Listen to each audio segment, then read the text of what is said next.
तो कल भैया ने बहुत अच्छी बात कही, एक सत्संगी व्यक्ति के साथ देखो मजाक भी होती है ना, सामान्य बात भी होती है, कितनी अच्छी होती है।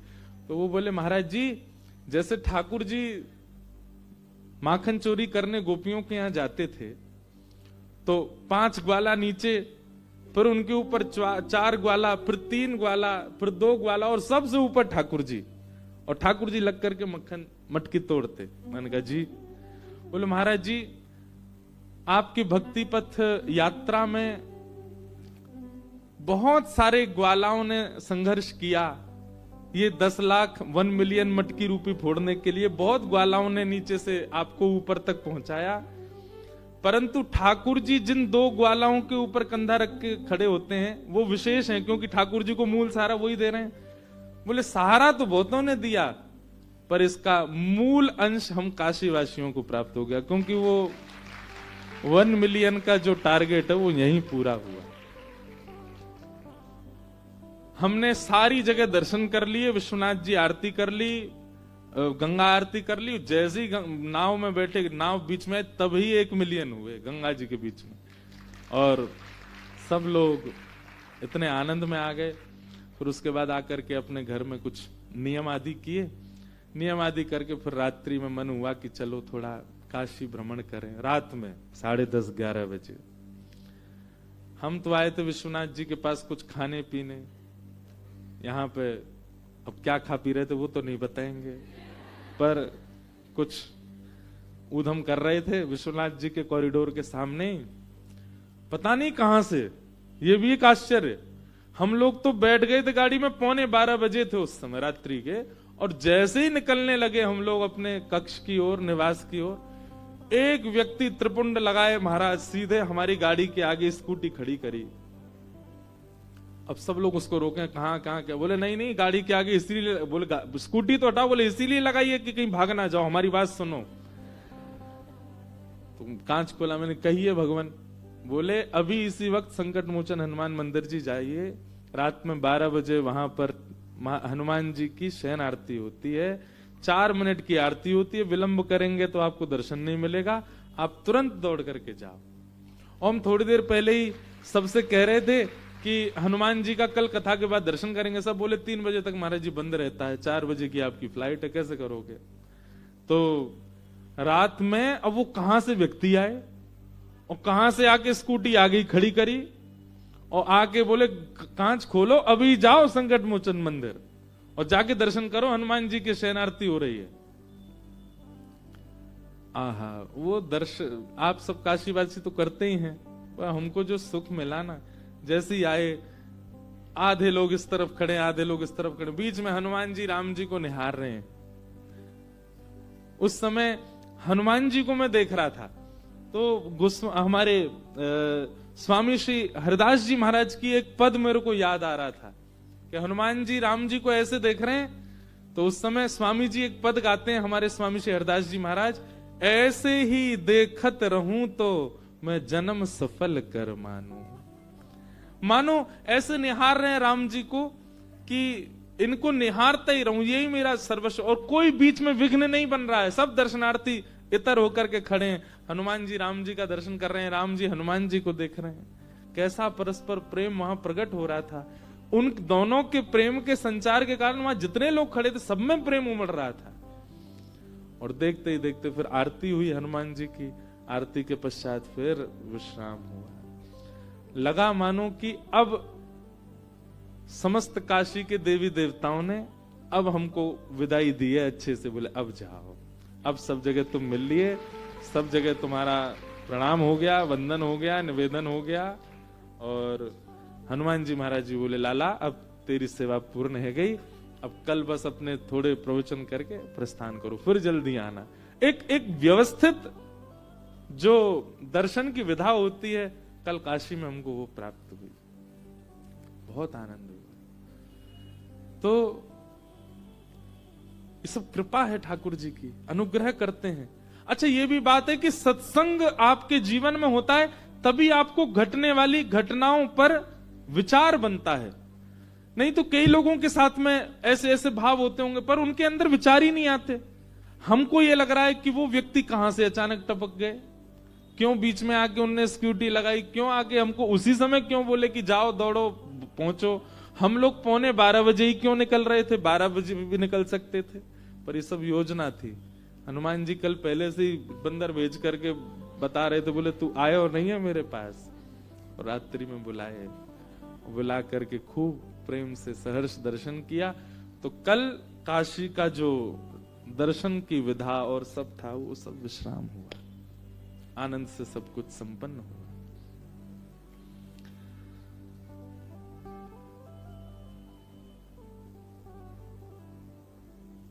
भूरिदा जना,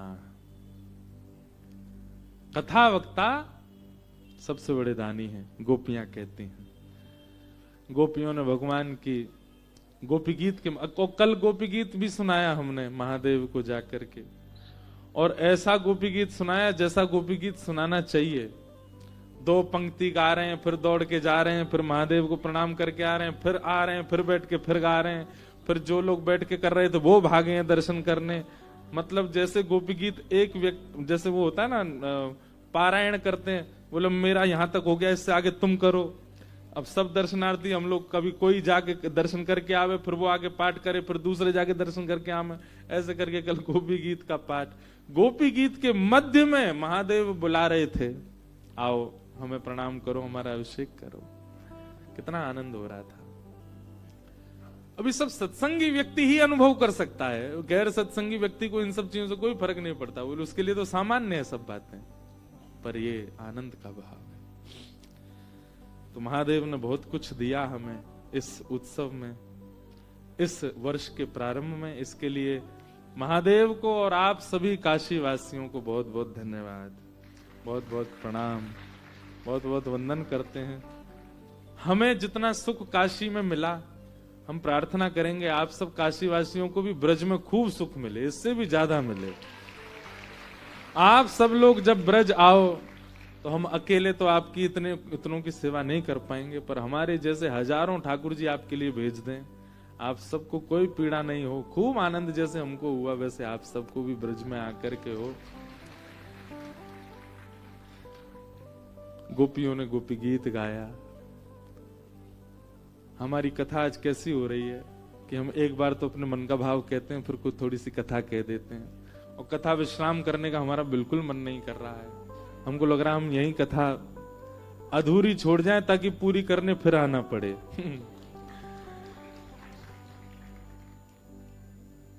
राधिका रानी जी, वृषभानु दुलारी जी, राधिका रानी जी, वृषभानु दुलारी जी, राधिका रानी जी, वृषभानु दुलारी जी, राधिका रानी जी, वृषभानु दुलारी जी।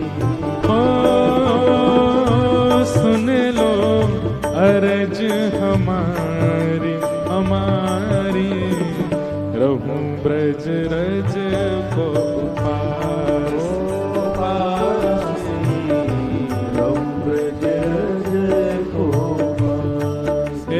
पास, रहूं ब्रज रज को पास।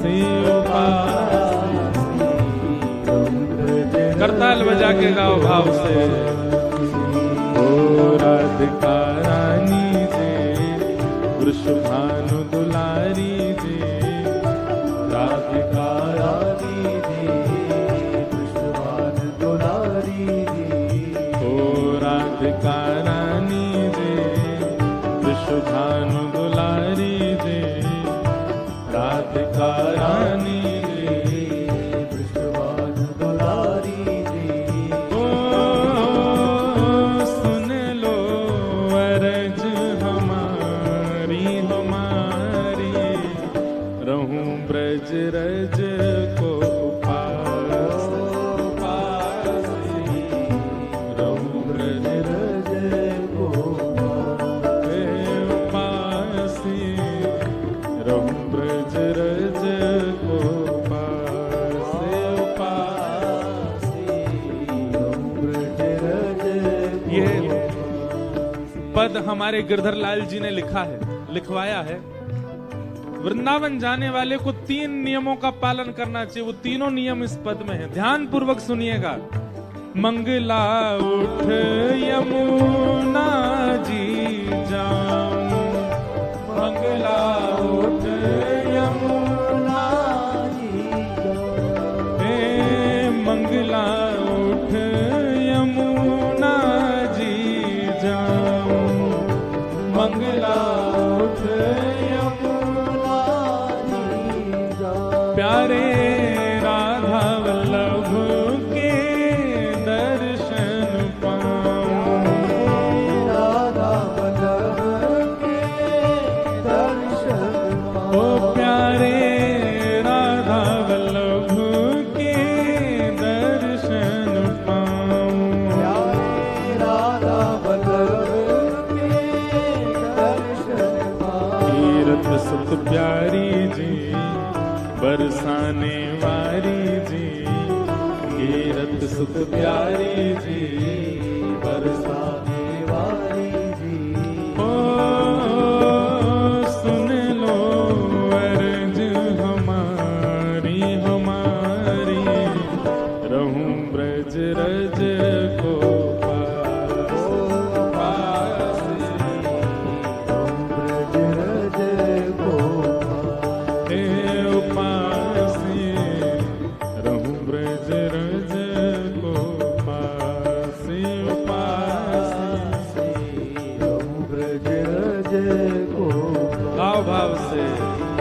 राधिका रानी जी, वृषभानु दुलारी जी, राधिका रानी जी, वृषभानु दुलारी जी।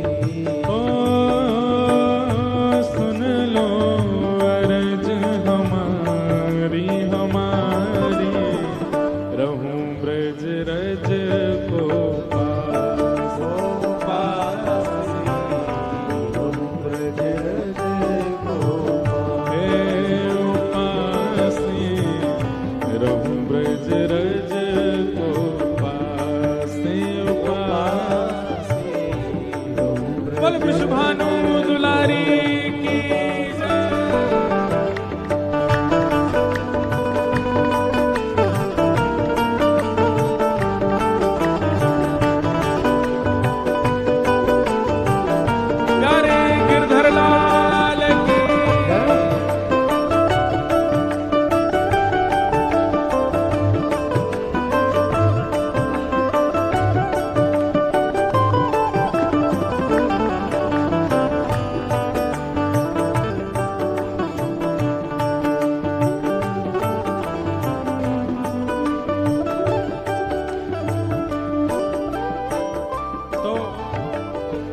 नियम वृंदावन में सूर्य उदय से पहले उठना है, यमुना जी जाना है और श्री राधा वल्लभ जी की मंगला करनी है, पहला नियम। दूसरा नियम, होटल में रेस्टोरेंट में कहीं भोजन नहीं करना है, तो फिर कहां जाना है? अज्ञात किसी भी ब्रजवासी का गेट खटखटाओ और वो पूछे कौन भैया कहां से? बोले काशी से आए हैं, थोड़ी मधुकरी दे दीजिए। और मधुकरी कितनी पानी है? अंजलि में जितनी आए केवल उतनी। ब्रजवासिन के मधुकरी पाऊं, ब्रजवासिन के मधुकरी पाऊं, ब्रजवासिन के मधुकरी पाऊं, ब्रजवासिन के मधुकरी पाऊं। ओ प्यारे राधा रमण संग नैन मिलाऊं, राधा रमण संग। ओ प्यारे राधा रमण संग नैन मिलाऊं, राधा रमण संग महलन वारी जी, वृषभानु दुलारी जी। ओ महलन वारी जी, वृषभानु दुलारी जी। ऊंचे महलन वारी जी, वृषभानु दुलारी जी। ऊंचे महलन वारी जी, वृषभानु दुलारी जी।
पहला काम मंगला में उठ के यमुना दर्शन, राधा वल्लभ दर्शन।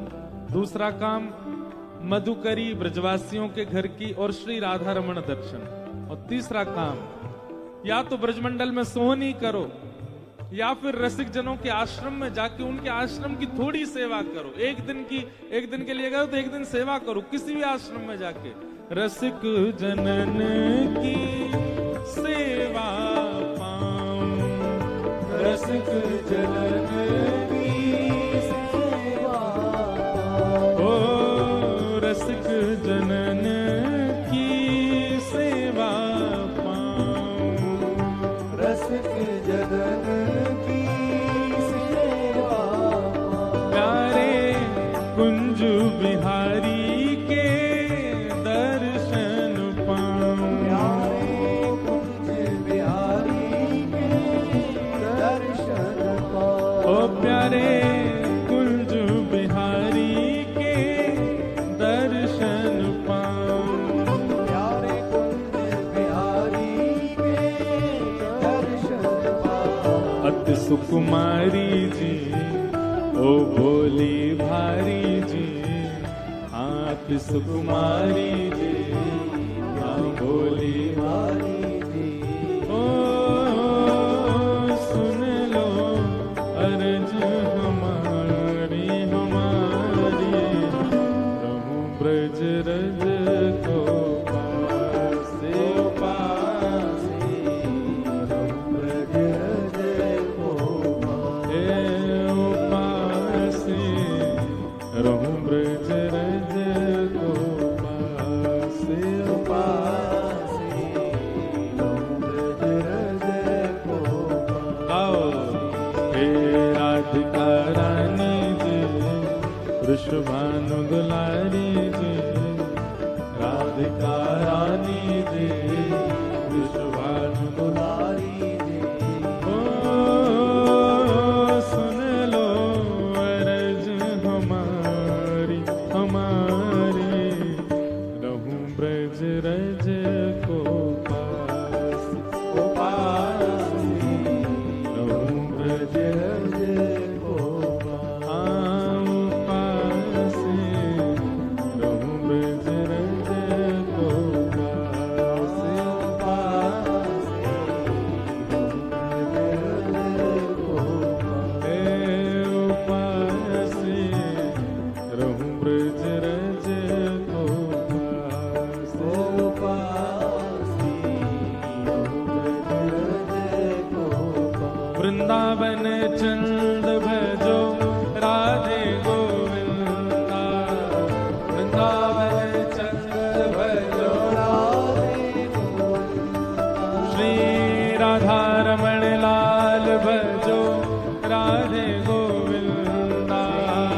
राधा रमण लाल भजो राधे गोविंदा। हाँ श्री गोपीनाथ भजो राधे गोविंदा।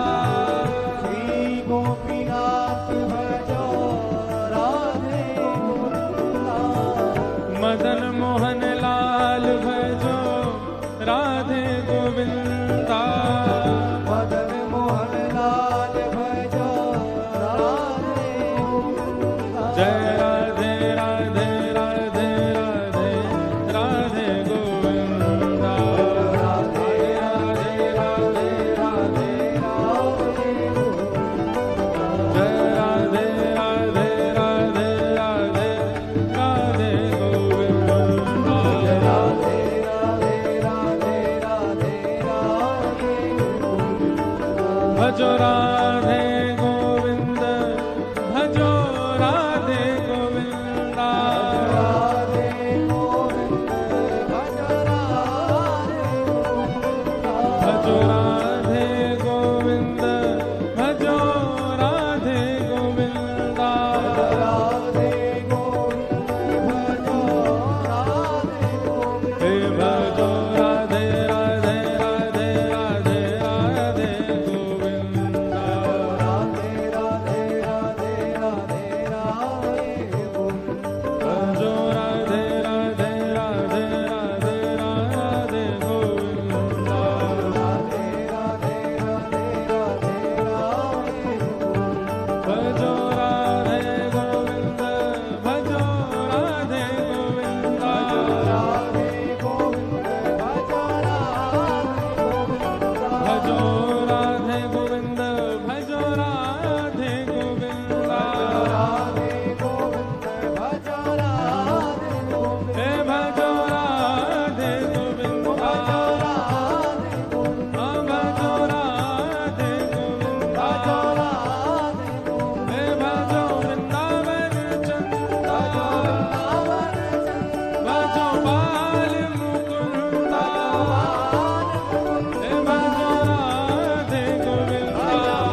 हमारे गिरधर लाल जी जब कोई पद लिखवाते हैं तो उस पद के अंत में लाल जी का नाम आता है।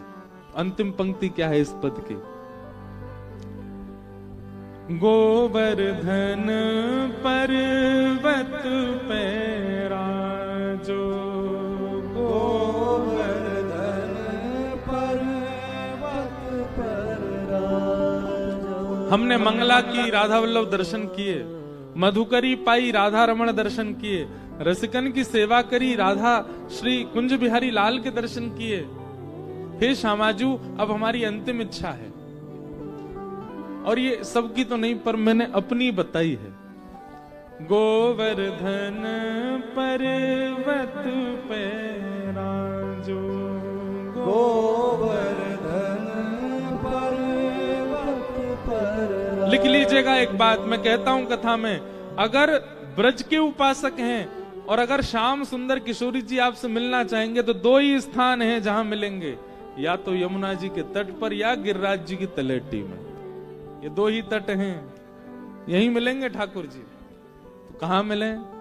गोवर्धन पर्वत पे राजो, गोवर्धन पर्वत पर राजो। हे श्यामाजू, पर अकेले मत आना, प्यारे गिरधर लाल संग दर्श करा दो, प्यारे गिरधर लाल संग दर्श करा दो।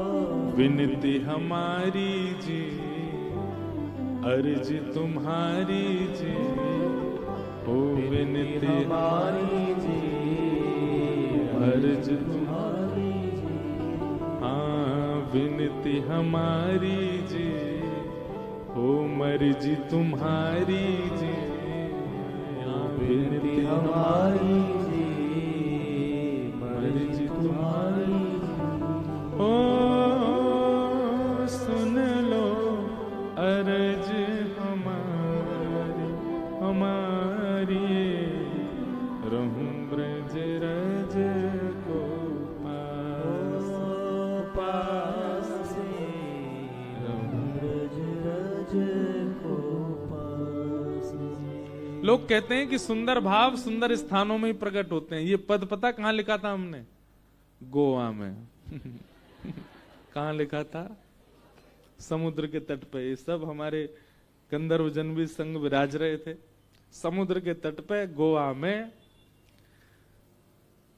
बाहर जो है ऊधम चल रहा था लोगों का, हम बिल्कुल समुद्र के तट पे ही रुके थे। वो ऊधम देख करके वो फिर भीतर देखें कक्ष में तो लाल जी। मन में यूं लगे कि हे लाल जी यहाँ ब्रज कैसे प्रकट हो। सब रे बैठ गए महाराज घेर के, और बैठे बैठे धुन छेड़ी, इसी में लिखते गए और पूरा ब्रज जैसा ही माहौल हो गया फिर वहां।